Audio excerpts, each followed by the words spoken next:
The Jack of Spades, eh? It's my intention to finesse your queen through dummy. Pretty sure of yourself, aren't you? I rarely make a mistake. If the Queen of Spades is in your hand, then the rest are mine. Do you concede, Sir Edward? Yes, rot it, yes. You're too good for me, Mason, and I consider myself to be a better than average at bridge.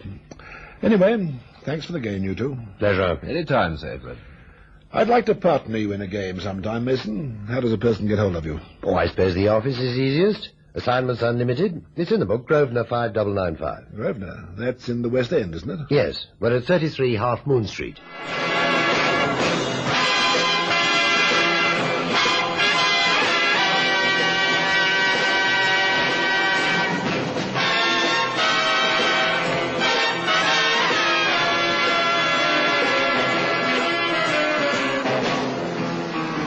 Brass for the broker.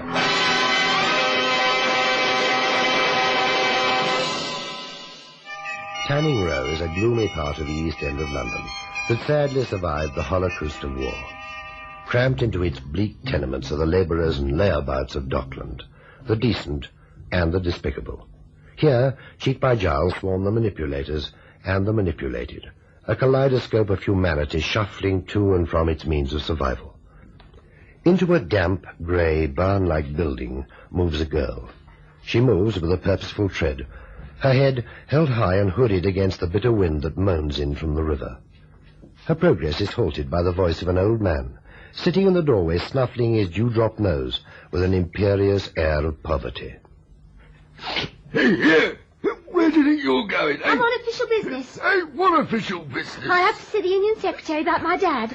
I'd have thought your mother was the best person to see about him. My dad had an accident on Ewolf. Come to see about his sick pay. Hey, did you make an appointment? I wrote once and I phoned 3 times. Can't get any sense out of anybody. Nobody will give me a straight answer, so I thought I'd come down in person and see the Union Secretary. Well, you can't see him without an appointment. So you best stop it, McGill, and write a letter. I've already written and got no reply. Now, then, write again. Mr. Gluck's a very busy man. He's got the weight of the world on his shoulders, he has. You can't expect to get a reply straight away.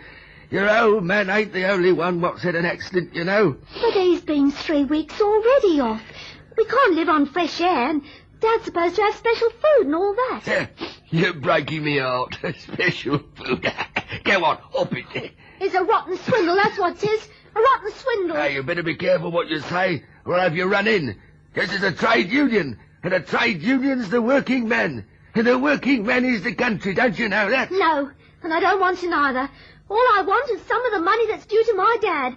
Overdue. Look, are you going to push off, or aren't you? I came here to see the secretary, and I'm going to see him whatever you say, and you can't stop me.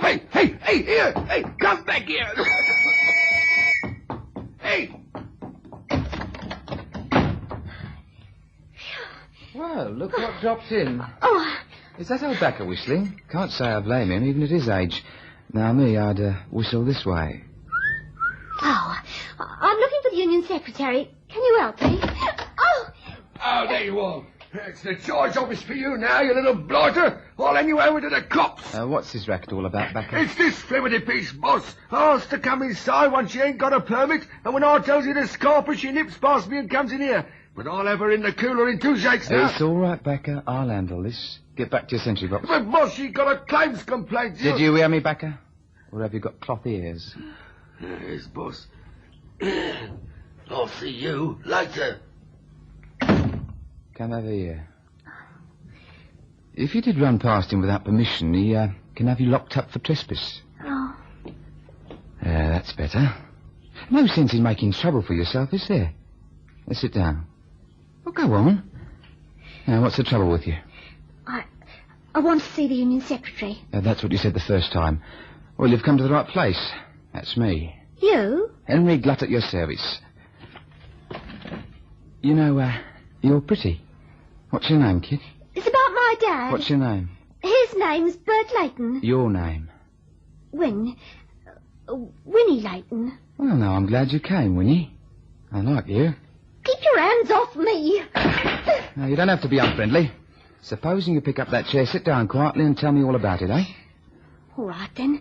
But no funny business. Funny business? Yeah, that's a good one. Mr. Glutt. Henry to my friends. Mr. Glutt. We're friends, Winnie. 3 weeks ago, my dad had an accident on E-Wharf, and ever since he's been confined to bed. His subs were all paid up in the sick benefit, but he hasn't had a single penny in sick pay. I did write, but I got no answer, and it's 3 weeks now, and well, we're getting desperate. No money for food, eh? But according to the sick benefit, he ought to be getting £3.10 a week. Now, these things take a bit of time, you know. But 3 weeks? Listen, your old man isn't the only one who's had an accident on E-Wharf. I know. It's the timbering. It's a death trap. Death trap? Who's been putting ideas into your head? What? I just noticed. But how can you, Winnie?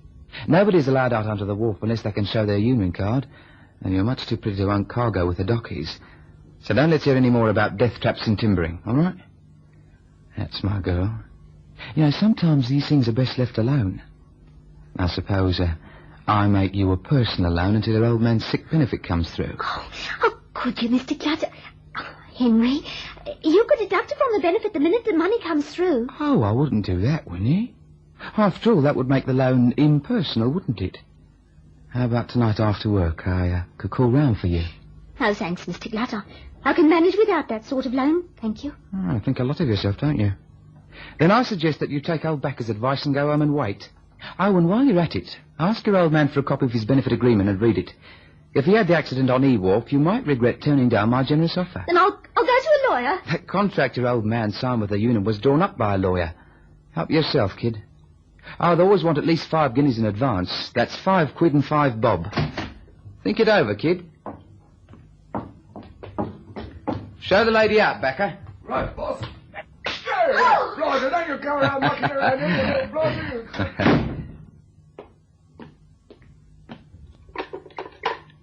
Yes, Mr. Glutt. Give me a private line. Yes, sir.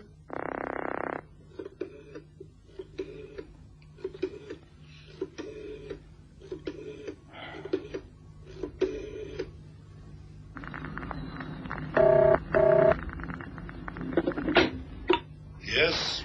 It's me, boss, Glutt. I hope it's important, using the private line during working hours. You said I was never to take a chance, boss. Let's hear what you have to say, Glutt. Yeah, one of the timbering injuries on E-Wharf, boss, he's been laid up for 3 weeks and he's starting to beef about the sick benefit. He sent his daughter round for an answer and she says E-Wharf is a death trap and she's going to see a lawyer. Just at this stage, I don't want any lawyers, Glutt. I know, boss. That's why I rang you up on the private line. How does the daughter know about the timbering on E-Wharf? I understood women were barred from that branch of the union. Well, she must be repeating what her father's told her. Glutt, how long did you say this man had been laid up? 3 weeks, boss. Yeah. Well, perhaps you should see to it that his injury is a little more severe. Do you understand? How long do you want him out of the way for, boss? Well, if he talks such a lot about death traps and lawyers, Glutt, we'd better make it permanent.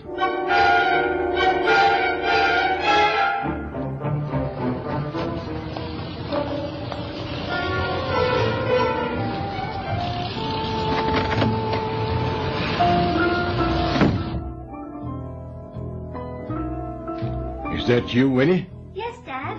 Well, what happened? I'll tell you as soon as I got my coat off. There. You been all right? Oh, as well as could be expected. Well, if I could have got up, I'd have made you a cup of tea, Win. Have there been any tea? Oh, you really want that noise on? I'm sure it can't help you to get any better. I'll switch it off. Put it on for something to do, really. Well, what's the matter, love? Didn't it go too well? Oh, it didn't go at all. Oh, I can tell you're upset. You never even gave me a kiss. What a daughter to have. There. Now, tell me what happened, Win. Well, Henry Glutt, who runs the union, is a wolf and a crook. He says, well, at least he hinted, that if you read the small print on your union contract, you won't be eligible for any compensation over an accident on E-Wharf. Well, what's so different about E-Wharf from any other wharf? I don't know, Dad. I suppose we'd better read the small print and see. Wait a minute, girl. I haven't got my copy of the contract. Why? Where is it then? Well, a fella came round from the union about a week ago. He said he wanted the contract for checking. Well, he looked all right, Win. Oh, Dad. Did you get a receipt for it? Well, no, Win, I didn't. Oh, I'm sorry. crikey, and all that money you've paid in. But every docker on E-Wharf knows that I paid my subs. I can get thousands of witnesses. Can you, Dad? Oh, I've got mates all over the place, Winnie. You know that. All I know is that the blokes who do all the work pay all the subs, that the union is supposed to be formed for their benefit. But that isn't how it works, Dad, is it? If the poor mug who's told the union benefits him steps out of line, he gets the chop. And why does he get the chop? Because the union's a rotten, stinking racket, that's why. Oh, Winnie. And he won't get one lousy penny from that smarmy pig Henry Glutt. And there's not one man on E-Wharf who'll dare speak up for you. Oh, there's an old man on the gate. Dirty old man. It looks more like an old con. He said, the union is the workers and the workers is the country. Oh, what a laugh. Merry England. If you can play a guitar out of tune, you can make £1 million. Grow your hair long, boy, and spit gutter language at Grandma. Oh, that's a big deal. But try and earn a decent living, and you've got to belong to the union. The same union that washes on £3 a week for a man who's injured doing a big man's job. Oh, don't take it to heart so, Win. Please, girl, you're tired. I should never let you go along there today. Oh, I'm glad I went, Dad. I'm glad I went. We can see a lawyer if you feel that way about it. You know, Dad, even you're half apologetic about the union not paying you any money so that you can't pay a lawyer. Oh, it's daft, but it's true. Now, look, someone's got to investigate it. If Henry Glutt is a crook, then someone's got to find the proof and prosecute him. Who? Sir Galahad went out when the union came in.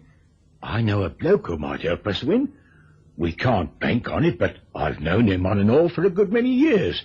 He's a bit of a funny stick. I've got a feeling that this sort of lark might appeal to him.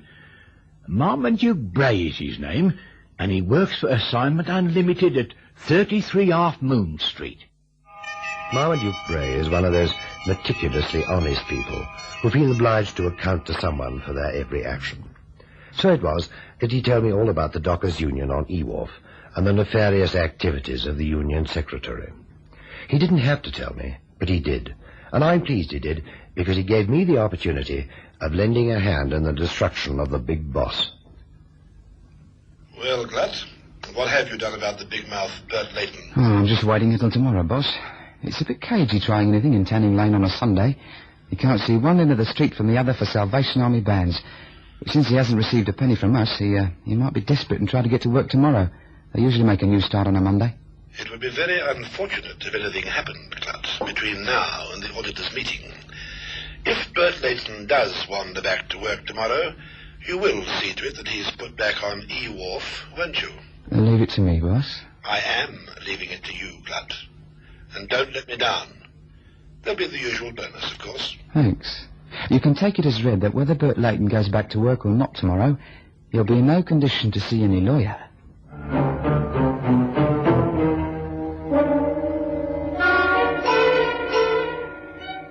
I haven't the faintest idea what you can do, Marmie, but you're my only hope. I've always paid my subs. I never missed a week. It's wicked that they should be allowed to get away with it, Mr. Bray. Surely a man's entitled to know where his money's going. In these kinds of rackets, Winnie, there's usually a big boss in the background who manipulates the deal. Your smarmy Henry Glutt is probably nothing more than a cat's paw in the whole organization. Now, you say this man came round from the union and took your contract form. Yes, that's right. And you didn't ask for a receipt because you had no reason to suspect that everything wasn't above board. Well, it's the first time I've been off sick, you see. The first time in 10 years. That's when his mum died. And since then, Win's kept house and I haven't had a day's lay off. And now this. Ned Bradley was off for 2 weeks a while ago, and I asked him if he got his full benefit. Oh, he said he had, but I could see by the look in his eye that he was lying. You see, Mr. Bray, they all seem to be afraid of something. That something is a quick knife thrust in the dark, a bad beating in a lonely alley, an unaccountable fatal accident. Do you think it's as bad as that, Marmie? If you cause trouble, stay in line with the union and you're okay. You know, even in an election where they know the vote is secret, these men are afraid to vote the other way, afraid they might betray themselves in a look. However, that doesn't buy the baby a new frock. I've got to find out what goes on at E-Wharf and have a chat with the dockers at work. You know, they feel safe when they're busy, and that's when I'll pick up a few facts given me in an unguarded moment. But, Mr. Bray, you can't get onto E-Dock. You haven't got a union card. No, I haven't. You're not thinking of climbing over the gate or anything, are you, Marmee? Nothing as energetic as that. Do you have a photograph on those union cards? No, just the name and serial number. You see, I want to be one of the workers. We're about the same size, you and me, Bert. I'll borrow your working clothes tomorrow and your union card. How many men work on E-Wharf? Nearly 300, all told. And nobody's going to notice a new face. Tomorrow morning at 6 o'clock sharp, Mr. Bert Layton will walk through the dock gates onto E-Wharf.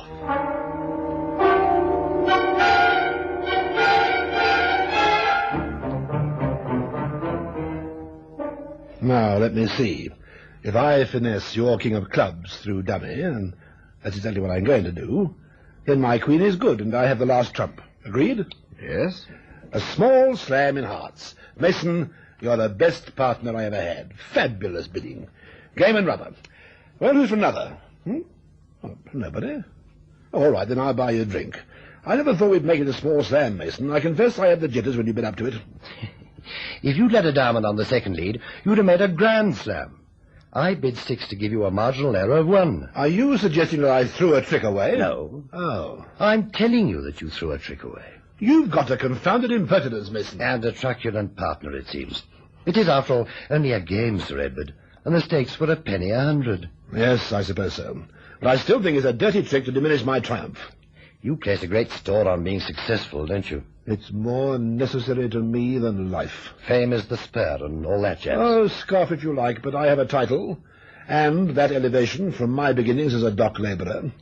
From woolsacks at the docks to the woolsack in Parliament in 30 years is no mean achievement. I'll go along with that, even if you say so.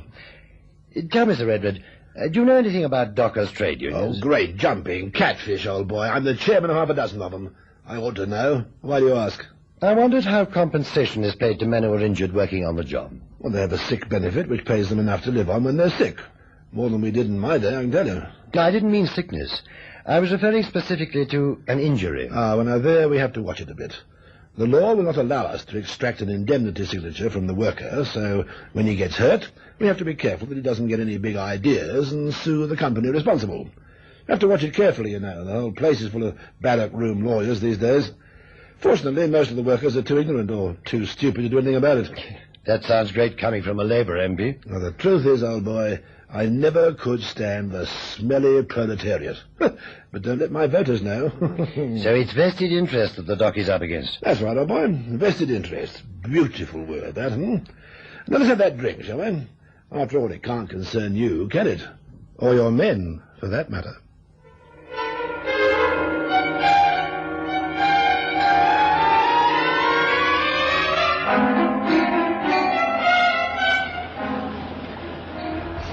Okay, go through. All right. What, show your cards? Okay, all right. Hey. Well, what's up? My card's all right, isn't it? Oh, yeah, it's all right. Pass along, Layton. Mr. Layton to you, mate. Oh, yes, Mr. Layton. Watch it, old-timer. Watch it. Bill, watch the union tickets for me, will you? I won't be a minute. Something I've got to do.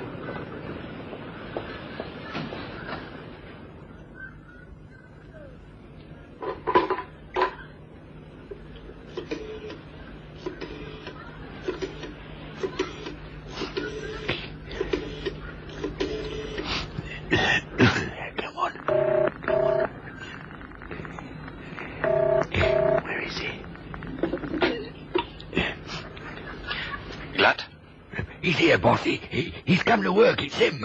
Bert Layton? Are you sure? Of course I'm sure. You ain't never set eyes on Bert Layton. Look, I checked all the union cards. It's him, I tell you. Just went through now. Gave me a lot of lick, too. Well, that's Bert Layton. I'll be right down. Well, almost. Right. I've got to make a call first. A call on a bit of skirt. I got her address out of the files. It's useful. You can keep tabs on anyone. I tell the boys to stand by, Backer. I've got work for them later on.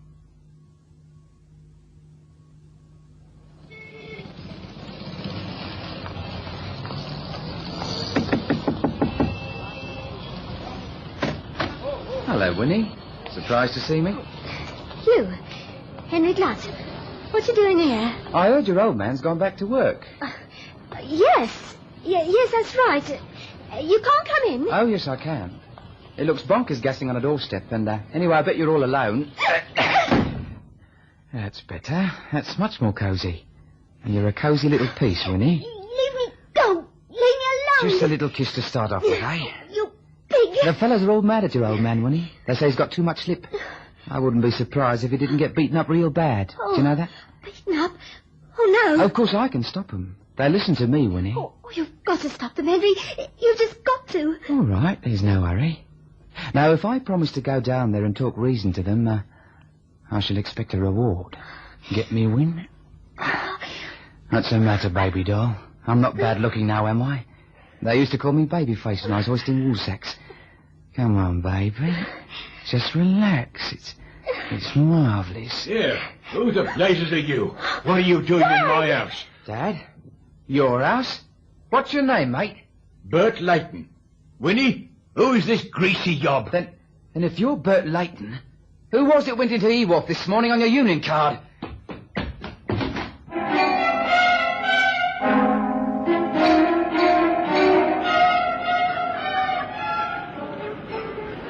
Ned, Harry, Basher, Joe, follow me quick. Anyone know where Bert Layton's working? He's working alone under the jetty on maintenance. Like you said, boss. Yeah, I see him. Now, no mercy, boys. It don't matter how much noise he makes, nobody is going to notice anything. Come to think of it, he'll set him a good example. Hey, you! Yes, you, whoever you are. Come here. Are you addressing me? Let's have a look at your union card. Who wants to see it? Me, Henry Glutt, the secretary. So you're Glutt, are you? You're well named. You have a surfeit of odour. In short, you stink. Get him, boys. I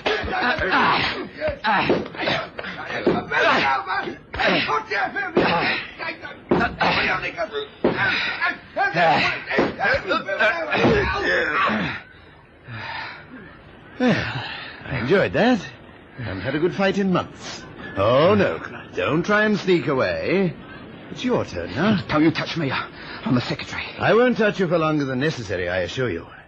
Now, I want an answer to my question. Before I put it, I want you to be quite sure that I'm in earnest. So I think a broken nose and the violent removal of your teeth would be a good start.